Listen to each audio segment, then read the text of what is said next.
Welcome to Meet Your Neighbor, the podcast that highlights the people and stories that make Westbrook Village a truly exceptional community. I'm your host, Steve Marilla, local realtor, neighbor, and proud member of this vibrant community. Each episode, we sit down with residents to learn about their careers, life experiences, and what brought them to Westbrook Village. It's a chance to connect, share, and celebrate the unique journeys that shape our neighborhood. Thanks for tuning in. And now, let's meet your neighbor. Welcome to the July Real Estate Review. How'd you like my intro? I liked it. It was very chipper. You even had a little head bob to it. Yeah, I'm trying to be a little more professional with this podcast. It only took about 5 takes for us to start this with coughing, laughing. So we'll see if this one's the one that sticks. This might be right? it. Take 6. So happy 250th anniversary for your country. How'd you like your 4th of July? Well, the 250th birthday of America was a great celebration. We had family in town and at the cabin, and the weather was good, like kind of rainy on 4th of July, but we just adjusted and made the best of it. And I don't know why people live in the state. We're in Minnesota right now, and not every day is blue skies. I mean, like Arizona. Actually, what happens here in Minnesota, and we won't go into too deep of this conversation, but every day you wake up, if it's nice until about 2 or 3 when you're starting to get done with work, because we both still work. And all day you're looking at blue skies, and then the clouds come out and you want to go out on the pontoon. Yep.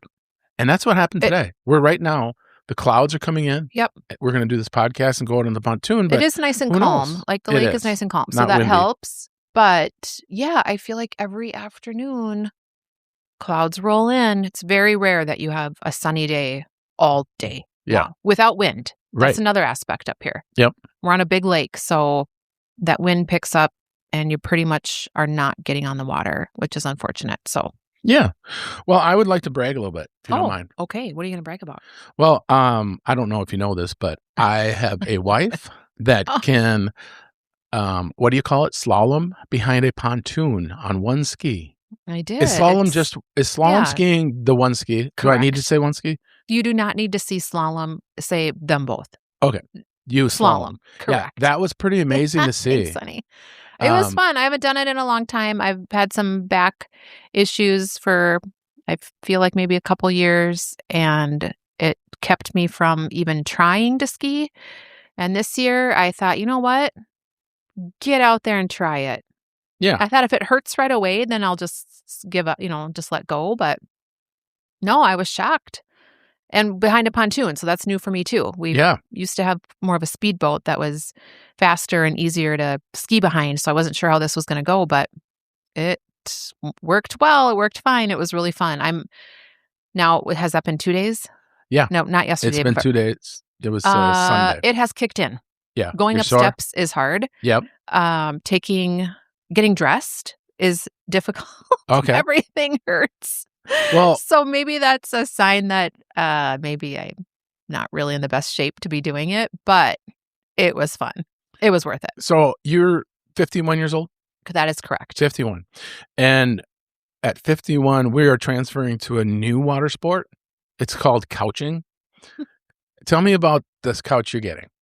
This is just small talk. We just want to get to know you, Kjersten. Oh my God. Yes. So instead of slalom skiing, I will maybe be switching to couching. So this tube that we recently ordered, I guess it's not even called a tube. It's a inflatable couch, I think is what they seriously call them. Couch or chariot.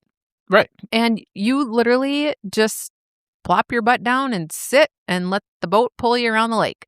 Yeah. You don't even get wet. You could probably stay fully clothed if you wanted to. Unless you get splashed a little bit, but unless my dad tries to flip us. There is that possibility. I think if I was by myself, he would try to kill me. I guess the point is it's that large. Like you can just comfortably sit with your legs. But those large tubes catch air. Well, I know. You've seen people have died on those things. Yes, I have a friend. We're not going to hopefully my dad behaves himself. And I know, Dad, you're probably listening right now. So hopefully we do not catch air. I don't particularly plan to fall off of this thing. I plan to actually maybe have a cocktail in my hand and try it. Oh, interesting. Okay. We'll see. I don't know. It looks really, you see them all over the lake. Normally, new summer sport of couching in Minnesota. You typically do not see adults in them. Normally it's, small children squealing and having fun. We'll see. That we may be max capacity weight on it, so it might not even work for us. Well, we might have to. I checked that out. We might have to diet down to get. We're at the limit. Let's just say that. Okay. But yes, couching. We will be couching the rest of the summer. The tube has not arrived yet, but we'll check back in the August check-in with Kjersten. We'll have to talk about our excursions in couching on the lake. So, I think this is just going to be called Check-in with Kjersten. Did I say that wrong? That's not really what you call it anymore, is it? What? You don't call it Check-in with Kjersten. No, it's not. You're not. No, I do not call it Check-in with Kjersten. Sorry. It's a real estate review. I'm going to be fired. Yeah, we're going to talk a little bit about real estate. Oh, okay. But one of the things about real estate, you kind of go through the transaction with me because we live together, and you hear the conversations and the phone calls. And I'm not going to talk specifically about one client. Yeah. In real estate, you're trained that a customer is someone that you help that you do not is not a client. And then when they become a client, 100% of your fiduciary responsibility is towards that client. Yes. I love having a client. I love the idea of a client. And it's funny because I was talking to a realtor the other day, and they always talk about their what is it? GCI, gross commission income. Okay. And they have goals. And I set goals and I did this a long time ago because I was kind of, and you don't like this part about me, but I'm not focused on money. And I'm like, how can I get motivated for real estate? When I was getting into this career, I was like, I want to help people. So how many people can you help? And the money takes care of itself, whatever that looks like. And you get really hungry to have a client because you want to be helping somebody, and it's all the little paperwork and stuff. So, and one of the things about helping a client that you've been through in the number of clients I've had, I have a closing next month, which is awesome. There's only 69 homes for sale right now in Westbrook. Okay, which is a low number. That number went down from the last time we talked about this. It did. About 19 homes have sold in the last 40 days, which is not a lot. But that's great. People are not putting homes on the market because it's not the best time to sell. And we'll do an episode about when is the best time to sell. But today I thought I'd talk about the inspection process because you've been through it with me. And it is such a range. So when you buy a home, you typically, unless you want to extend it or shorten it, or waive it, you have a 10-day inspection period from the day the contract is signed. Okay. And that inspection time starts the day after, the next day. Yes. So if you sign it at 11 o'clock at night or 11 o'clock in the afternoon, the next day is day one. Sure, makes sense. So you have 10 days to get an inspection. And inspections are kind of weird because an inspector, you've seen it, you get from 50 to 100 pages. Yes. Well, I've been through it personally. Yes. I've not necessarily seen inspections that have been done on homes that you're involved in, but we've sold a home, and yes, it's a very lengthy, overwhelming document to weed through. And well, it's just a list of things. It's only 3 pages. The document isn't, but it depends. The inspection itself. Yes, I'm sorry. Yes, I was skipping ahead to the Binzer. No. Yes, it is, and it's it's funny because you present it to your client. So you're going to buy a home, and you're selling a home, and when that inspection comes through and you get it as a seller, you're like, oh my. They're going to find everything. Don't fix everything in your house. Leave a couple things, right? So that you want to fix later, like a smoke detector, something easy. Fix as many as you can. But it's funny because some inspectors now, some states you cannot guide your client to an inspector. You have to give him a list of qualified inspectors. And in I think it was Montana, I had a client was telling me a story about. They give him a list of inspectors, and they go, "How is the list rated?" He goes, you have 10 inspectors there.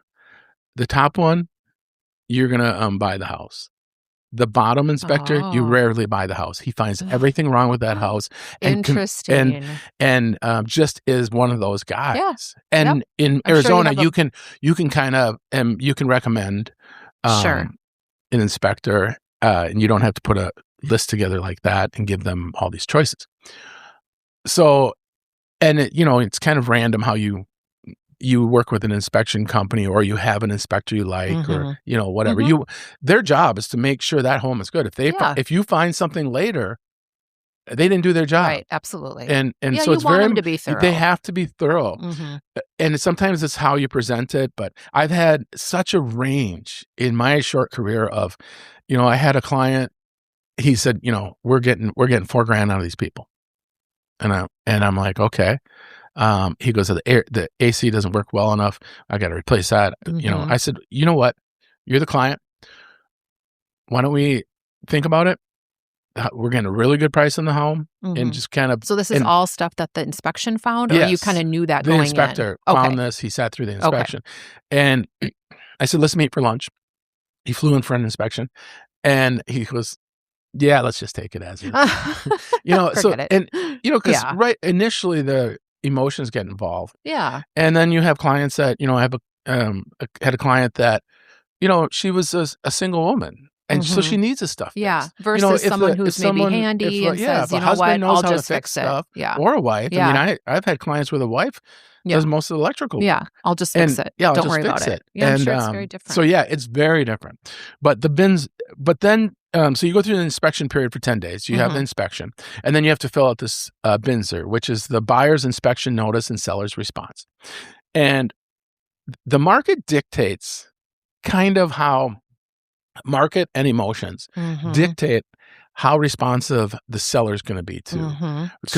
Because right now, if you give them a list of 30 things to fix on a home, that realtor is going to say, let me figure out how to fix these. I'll give you a price, and we'll do the work and go line by line, because it's tough to sell homes right now. Right. That buyer could say, oh, you're not going to fix anything.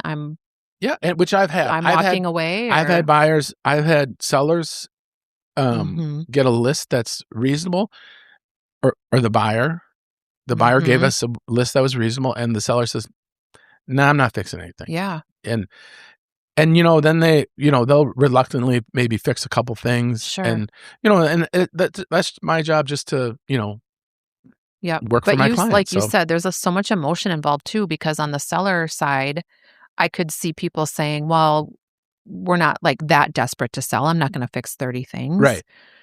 And then you start to kind of process that of, oh, wait a second. Maybe I do want to sell this house, because what if another buyer doesn't come along? And you start to kind of mentally go through all that stuff. So buying and selling a home is so emotional. And I'm only speaking from personal experience. It's such a roller coaster. You can start to picture your furniture in that home, and then this this inspection comes back, and oh my God, there's black mold. Okay, we're not probably going to buy that house, just as an example. Right. But it's definitely an emotional roller coaster. And you as a realtor, I'm sure, have a lot of hand holding to do and kind of guiding but your buyer or seller through that process of maybe let's consider fixing a couple things or not. Or well, and it also depends on the price they offer. Yeah, that's true. There's so much that goes into it. Yes, it's always like when you talk commissions, and if you ask a seller and you're representing a buyer, what's your commission? And anytime someone asks me that question, I say, it depends on your offer. Sure. And it doesn't, doesn't matter. They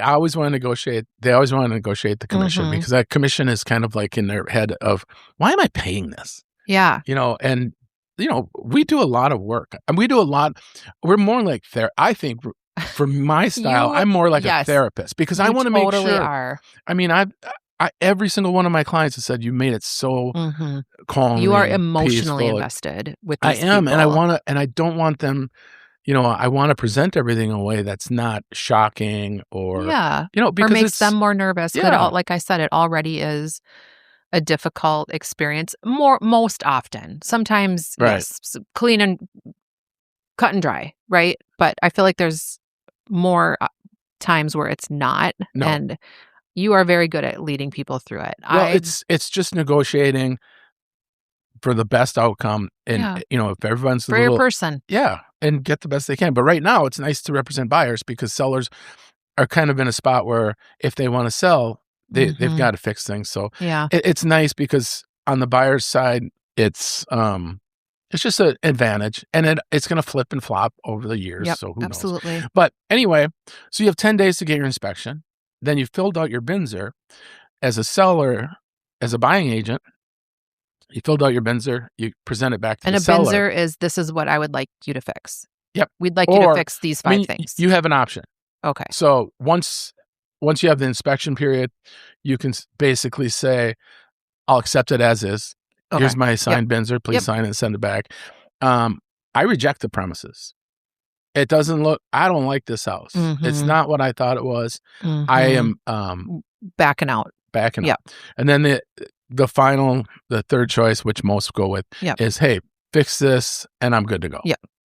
And the list could be from 1 to 100. Who knows? And it's funny because I had a client that's really only bought, 1 or 2 homes. I mean, they were in their 60s and the home that they bought, they've lived in forever, right? So they hadn't bought a home in a long time. Well, they looked at a Binzer and there was a lot of things. And he goes, I'm just going to take these 3 because they're safety. And I'll fix the rest. And I plan on doing this house. And I was really surprised because, it was a $800,000 home. And it was like, well, how, it's just, I'm always a little surprised because, but I've stopped guessing. I don't ever, you just never because know. You're wasting your energy trying to figure out what could go wrong. So after you present the Binzer to the seller, they have 5 days to respond. And we'll typically they'll say, we're not fixing this. This is ridiculous or whatever. Or they'll say, we're fixing everything. That's your range. Or we will not accept anything. Sometimes they'll say we won't fix anything. And then your choice is buy the home or don't buy the home. Yeah, right. So, and how long do they have? Do they have to just fix it by close? Yeah, close of escrow. And typically, so it's not like you have typically they 3 days to send you pictures of everything and they send you receipts. Yep. They do a good job because they want the sale to go to through. prove that they did it. Yeah. Yeah. So that's an Binzer, and that's an inspection process. Interesting. Yeah. It's interesting. Yeah, I mean, I've seen it from the sidelines a little bit, but I guess I didn't really know all the specifics. Yeah. Well, that's all we're going to talk about for real estate because it's pretty slow in the summers here. And I kind of want to share stories to help people kind of get through this when they get to selling homes. I think the next episode, we're going to talk about when is a good time to sell homes in Westbrook Village, because obviously it's different. You're not selling before the school year starts. Yeah. Right. Where it is in most of the country. Yep. In the mid-priced homes nationally, you want to get in your home in the summer. So interestingly enough, you are busier in the spring and summer, which I find. You're giving away my next episode. Oh, gosh. Come on, ease up there. I will tell you this though. So March is a big month for selling, since you're talking about it. February and March is kind of the sweet spot, but we'll talk more about it in the next episode. Unless you ruined it, we have to go somewhere else. But in 2025, in Westbrook, 53 homes were sold. In 2026, 69. So the market's improving, with that kind of picture. Yeah. But yeah. So anyway, good I appreciate doing it. I like. Thanks. It's I'm fun. heading back to Arizona next week. Yep. And I look forward to doing some interviews. And I have a client. We have another closing. So there'll be another house in Westbrook Village. So it'll be down to 68 if nobody else lists. Yeah. But hopefully some homes are going to get under contract, and it will be. We'll get it. I even hope lower. so. Yeah. Hopefully, more good people come into Westbrook. It's a fun place to live. We have a good one coming in. A single woman, and like you, her dad was a car guy. Oh, and he is. The thing about car guys, we'll end with this. The thing about car guys is they are the best cleaner. I'm sitting at our cabin, and Kjersten's father just buffed and waxed the refrigerator. The stainless steel refrigerator. Yeah, he's in here. Didn't just buff it.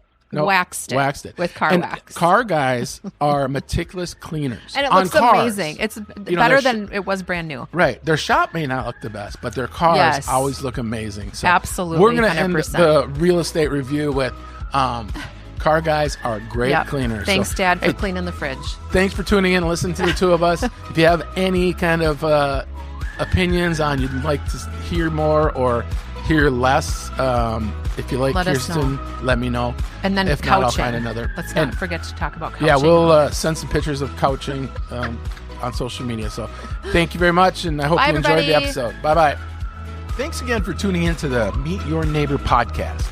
Real estate is how I'm able to support this show and give back to our community. If you or someone you know is thinking about buying or selling a home in Arizona, I'd love to help. I also offer a free real estate review, basically a health checkup for your home's value and market position. You can call or text me anytime at 651-295-6830. Again, that's 651-295-6830. I'd be honored to help you or your neighbors with the next chapter of your real estate journey. And thanks again for listening, and be sure to keep connecting.